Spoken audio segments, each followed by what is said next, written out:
Oi, gente. Tô aqui mais uma vez, depois de muito tempo, né, pra gravar esse vídeo, pra falar de um livro. E eu quero falar desse livro a partir de uma situação que eu presenciei algumas semanas atrás.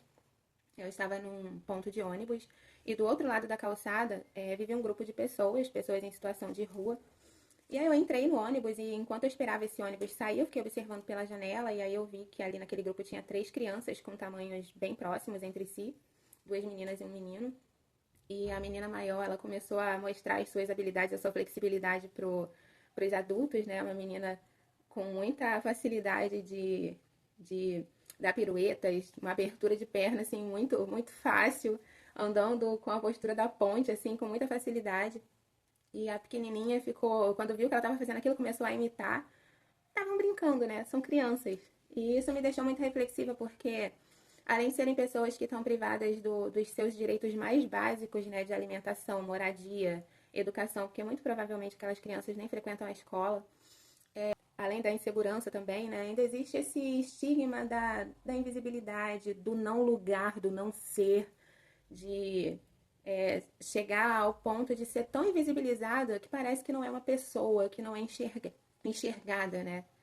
E aí eu me lembrei de um livro que eu comprei, que é o Aporofobia, que inclusive esse título me faz lembrar muito do Padre Júlio Lancelotti, que tem um trabalho incrível com pessoas em situação de rua e que é muito perseguido por isso, né? Por que será? Não faço a menor ideia, né?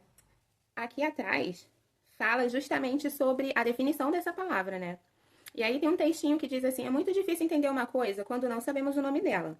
O nome que a gente dá e as palavras que escolhemos para nomeá-las definem o que as coisas são, mesmo quando não podemos vê-las ou tocá-las. É como se a palavra desenhasse no ar à nossa frente aquilo que ela significa. Ela explica a imagem, a ideia, o sentimento.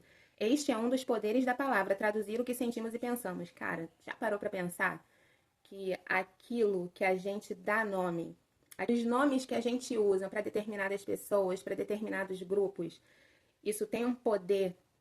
E aí, continua falando aqui, a aporofobia é uma palavra nova que define e explica um sentimento que existe há muito tempo, mas que não sabíamos como explicar. A aporofobia é o preconceito, a aversão, às vezes até o ódio que uma pessoa sente por outra porque ela é pobre. Agora que você conhece a palavra, como você acha que pode usar esse poder para ajudar a mudar essa história? E esse livro, ele conta a história de um grupo de pessoas em situação de rua. Como eu sempre digo, né? As ilustrações são maravilhosas. Eu amo livro infantil, cara, porque eu acho que o trabalho é uma qualidade. Olha que coisa mais linda. E aí ele conta essa história dessas pessoas em situação de rua, né? Nós aqui vemos um adulto, né, e duas crianças. E reparem nos traços, nas características, que isso daqui nos diz muita coisa, porque qual é que compõe essa população em situação de rua? Negros e pardos, né? E o livro ele vai mostrando, né, esses personagens, vai acompanhando eles, até que surgem outras pessoas, né? E a gente pode ver que essa pessoa aqui não está muito feliz de ter visto esse grupo aqui. E aí a criança, curiosa, como toda criança é, pergunta: quem são essas pessoas? E é aí que a história fica muito pesada. Eles não são ninguém, filho. E o que eu acho interessante da construção da narrativa desse livro é que aquilo que é falado gruda. Tá vendo? Eles não são ninguém. Acho eles fedidos. E tudo aquilo que vai sendo dito a respeito deles, ninguém, fedidos, tenho medo deles, tudo isso vai grudando. Sabe? Tá vendo? Eles vão sendo definidos por essas palavras. Como eu disse lá atrás, lembra? A palavra tem poder. Eu estou falando num sentido político, num sentido social, num sentido psicológico. E aí isso vai acontecendo, ó. Que fome que nada, é tudo fingimento. E vai, essas palavras vão grudando. E assim, a história vai sendo conduzida, né? Essas palavras vão grudando. Essa daqui me fez lembrar muito a música do Chico Buarque, né? Atrapalham o trânsito. Lembro muito daquela música Morreu atrapalhando o tráfego. Quando o pobre passa mal, tá atrapalhando o andamento da empresa porque tá doente, enfim. E assim vai sendo conduzido, né? Até que eles ficam assim, todos definidos pelos que os outros falam, pelo que os outros acham, pelo que os outros pensam a respeito deles. E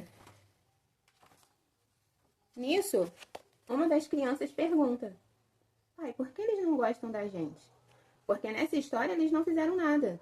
Eles são pessoas em situação de vulnerabilidade, são de pessoas que não têm acesso aos direitos básicos.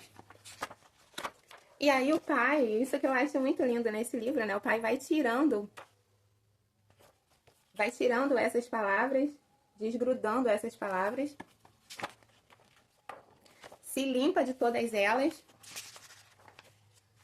E aí ele termina dizendo: filho, nem eles sabem. E aí ele vai embora com a palavra aporofobia grudada nele, né? Porque às vezes se trata muito disso, né? De um preconceito, de uma aversão ao pobre. E isso é uma coisa que tem ficado muito evidente na nossa sociedade, né? Existe até a arquitetura, o que é uma arquitetura hostil, o que é para impedir que essas pessoas elas fiquem nas fachadas de lojas, que elas sentem nos bancos de praça, que elas encontrem lugares aonde elas possam se acomodar. Mas qual é a solução que você dá para isso? Enfim, eu acho um livro muito, embora o tema seja um tema muito profundo, é um livro muito bonito para poder levar para as crianças, ajudar as crianças a terem esse olhar, né? Provocar esse tipo de reflexão, mostrar que essas pessoas, elas não são todos esses nomes ruins que a gente pensa ou que a gente dá ou que a sociedade impõe a elas. Elas são pessoas, elas têm as suas histórias, mas eu acho um livro muito interessante, por isso eu quis trazer ele aqui hoje, porque acho que é muito bom também para trabalhar o antirracismo. E muito obrigada e até a próxima.